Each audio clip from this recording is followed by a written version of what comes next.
Late December 2025, Eastern Ukraine. A lone reconnaissance drone hovers silently above the frozen landscape. Its camera sweeps across the empty fields near Kurakov, and then the operator sees it. A massive Russian armored column, 4 tanks, 6 infantry fighting vehicles, infantry packed inside, all heading straight toward Ukrainian positions. The distance, less than 3 kilometers, the target, the village of Maximivka. The stakes. If this column breaks through, Ukrainian forces could be surrounded. The question is, can a few drones stop an entire armored assault? This is the story of modern warfare, where a $500 drone can destroy a $2.5 million tank, where technology beats numbers, where the hunted become the hunters. Let's understand what's really happening on the battlefields of Ukraine. Since Russia invaded Ukraine in February 2022, one weapon has changed everything. Drones, not the big expensive military drones you see in movies, small ones, first-person view drones, FPV drones. They're basically racing quadcopters with explosives attached, originally built for hobbyists who race them through obstacle courses. Now, they're destroying Russian tanks every single day. The numbers are shocking. By early 2025, drones were causing 60 to 70% of all damage to Russian equipment. Think about that. More than artillery, more than missiles, more than tanks, just small flying robots with cameras and explosives. Ukraine produced 1.4 million drones in 2025 alone.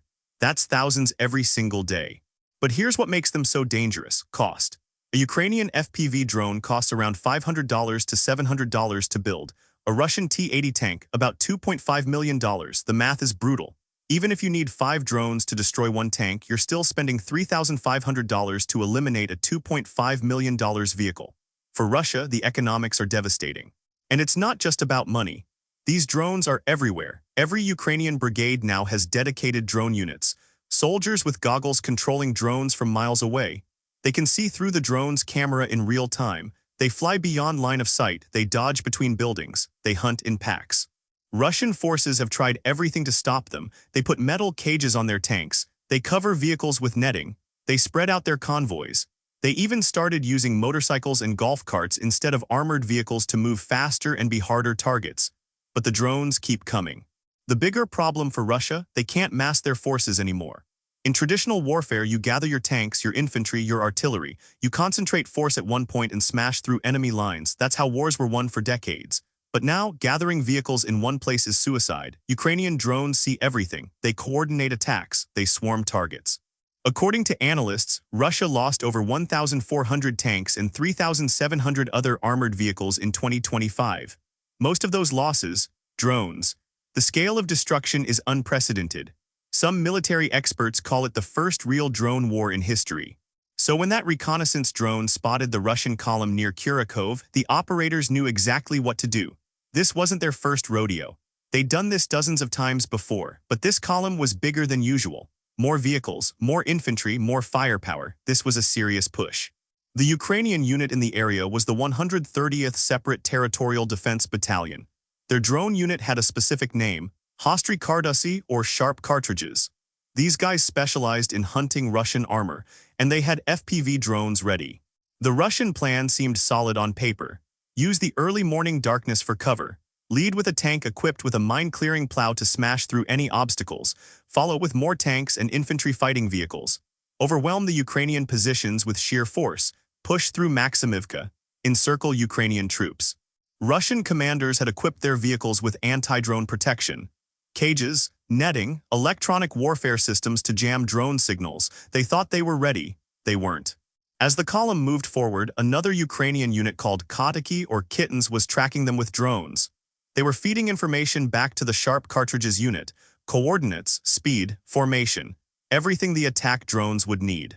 The Russian column was confident. They had numbers, they had armor, they had support. But they were about to learn a harsh lesson about modern warfare. Here's where things get interesting. Ukrainian drone tactics have evolved incredibly over the past 2 years. They don't just send one drone, they coordinate multiple types of drones working together. Reconnaissance drones spot targets, they calculate distances, they identify weak points, then they call in the killers. FPV kamikaze drones are the killers. Pilots wear goggles that show them exactly what the drone's camera sees. They control the drone with joysticks. It's like a video game, except the explosions are real. The targets are real, the stakes are real. These drones fly at incredible speeds. They can reach 100 kilometers per hour. They're tiny and agile, hard to shoot down, and they carry enough explosive to punch through tank armor. The Ukrainian operators aim for weak spots, turret rings, engine compartments, ammunition storage. One hit in the right place can cook off a tank's ammunition and turn the whole vehicle into a fireball. But the Russians have gotten smarter too. They use electronic warfare to try jamming the drone signals. That's why Ukraine started developing fiber optic drones. These drones spool out a thin fiber optic cable as they fly. The cable connects the drone to the operator. No radio signal to jam, no way to stop it except shooting it down, and good luck hitting a tiny, fast-moving target. Ukraine also developed AI-assisted targeting. The operator identifies a target, the AI locks onto it. Even if the signal gets jammed in the final seconds, the drone keeps going. It hits what it was told to hit. So as the Russian column approached, multiple Ukrainian drones took to the air. The pilots had clear instructions. Priority targets the tanks, especially the lead tank with the mine plow. Take that out and the whole column gets stuck. The first drone streaked in, the Russian crew never saw it coming. Impact. The tank's armor held but the explosion damaged the mine plow. The second drone followed, this one aimed for the turret ring. Another explosion, smoke poured from the tank. Now the column was in chaos. Do they stop? Do they push forward? Do they retreat? The Russian commander made a decision, keep moving, get through the kill zone, but it was already too late. More drones arrived. They hit the T-80 BVM tanks. These are supposed to be Russia's best tanks. Modern, well-protected, heavy armor, additional protective cages. None of it mattered. The drones found weak spots. Engines caught fire, crews bilayed out. Then the drones targeted the MTLB armored vehicles. These were being used as armored personnel carriers. Infantry was crammed inside. When the drones hit, the thin armor couldn't stop them. Explosions ripped through the vehicles. Infantry scrambled out. The footage shows it clearly, vehicle after vehicle getting hit. Some took multiple drone strikes before they stopped moving. Some burst into flames immediately. Some just stopped dead, crews running away. And then came the bombardier drones.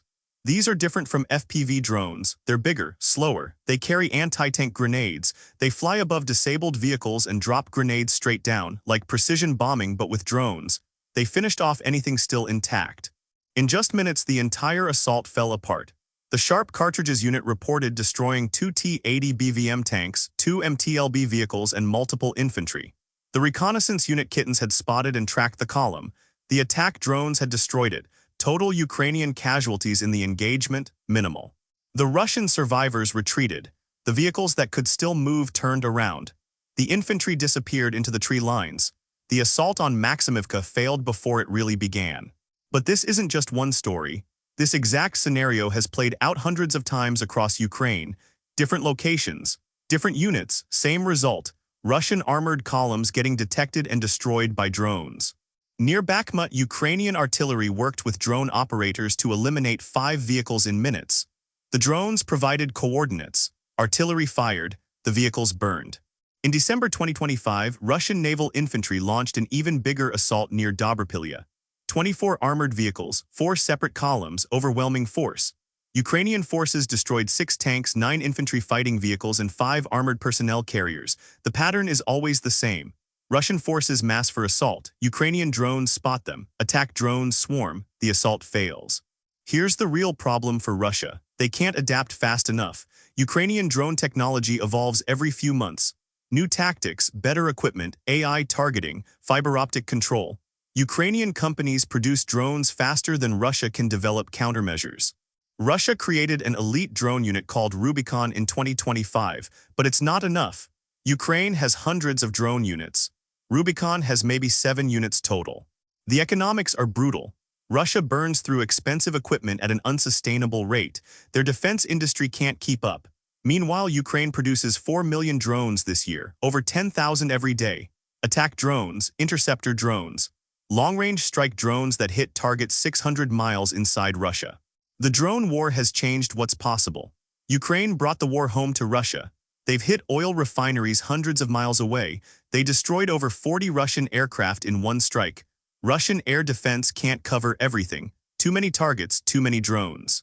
All this puts incredible pressure on Russia. They need to protect front lines, rear areas, and infrastructure inside Russia, but they don't have enough systems. Ukrainian drones exploit the gaps. The impact goes beyond just destroyed vehicles. Russian infantry knows that moving in groups is deadly. Drones see everything, so they spread out, but spread out infantry is easier to defeat with artillery. Russian commanders face impossible choices: mass your forces and get hit by drones, spread out and lose combat effectiveness.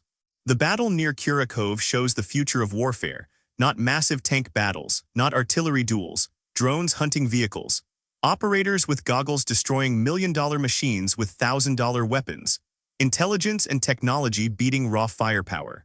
For Russia, every armored assault is a gamble. Will they reach their target before the drones find them? Usually not. The defenders have too much advantage. They can see everything, they can hit anything, and the attacks keep failing. Ukraine's drone advantage might be the thing that saves them. They're outgunned in traditional weapons. Russia has more tanks, more artillery, more ammunition, but none of that matters if drones can destroy it all. And right now they can. The question everyone's asking: how long can this continue? Can Ukraine keep producing drones? Can they keep training operators? Can they maintain this technological edge? The answer seems to be yes. Ukraine's defense industry is mobilized. They have government contracts worth over $2.5 billion for drones alone. 76 different companies producing them, foreign partners sending components and technology. The entire nation focused on one goal: stopping Russian armor. And it's working. Russian advances have slowed dramatically. The major offensives of early 2025 failed, too many losses, too much equipment destroyed. Russian commanders are now more cautious. Smaller probing attacks, less concentrated force, trying to find weak spots instead of smashing through.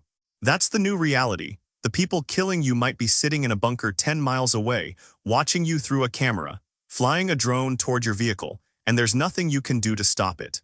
What would you have done differently if you were commanding that Russian column? Could any tactic have worked against the drone swarm? Share your thoughts in the comments below. If you found this story interesting, hit the like button, subscribe to the channel, and turn on notifications. Thanks for watching, and we'll see you in the next one.